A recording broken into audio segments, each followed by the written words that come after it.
good work in my heart. It's almost like every time everything's falling apart, that's when he's really up to something.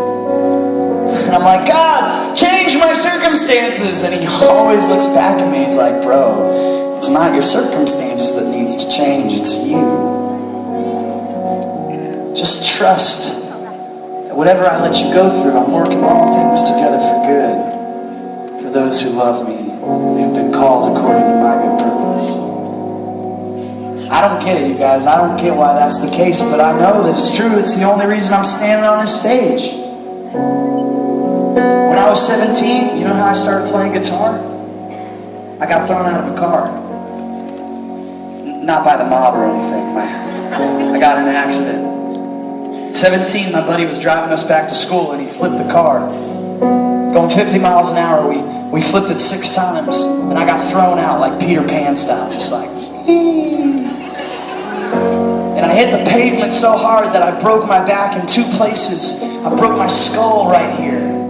96 stitches holding my ear back on. Some of you guys can still see the scar right here. I got scars all through here. That's why I wear my hair long, so get off my back, church lady.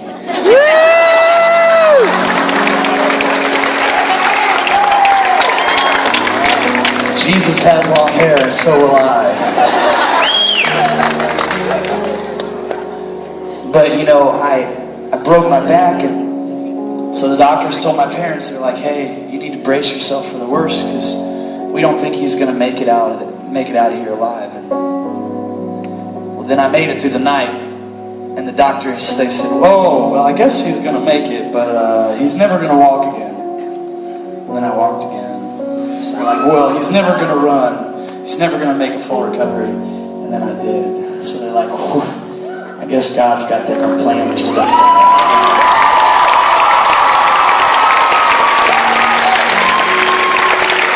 Although my sister still insists that I have brain damage. But you know, I still had to lay on my back for 2 months while my back healed. And laying there, it could have been real easy, you guys. It could have been real easy for me to point my finger up at heaven and say, are you serious? I follow you, I trust you, I pray to you, I obey you, and this is how you repay me? This is the hand that I've been dealt? Some loving God you are. I didn't say that though, you know what I said? I'm on drugs! Dude, they had me on some serious pain meds, you guys. I'm talking, I thought I saw Puff the Magic Dragon as my nurse. You're a dragon?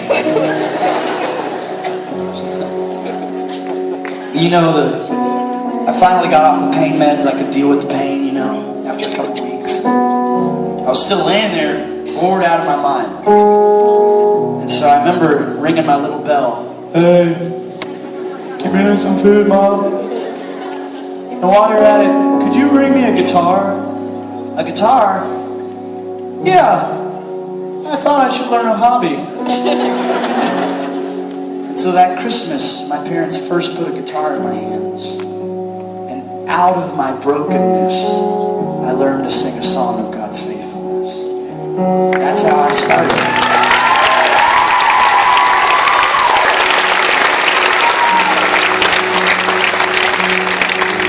I hesitate to even share that story because some of you, that just ticks you off even more. Because you look at me and you go, that's not fair. I did all the same things. I trusted, I prayed, I believed, and my story didn't work out like that. And some people would say, well, it's because you don't have enough faith. I wouldn't say that. Jesus said you need faith the size of a mustard seed, right? Last time I checked, that's pretty itty-bitty. So I gotta think, it's not how much faith we have, it's who our faith is in that is important.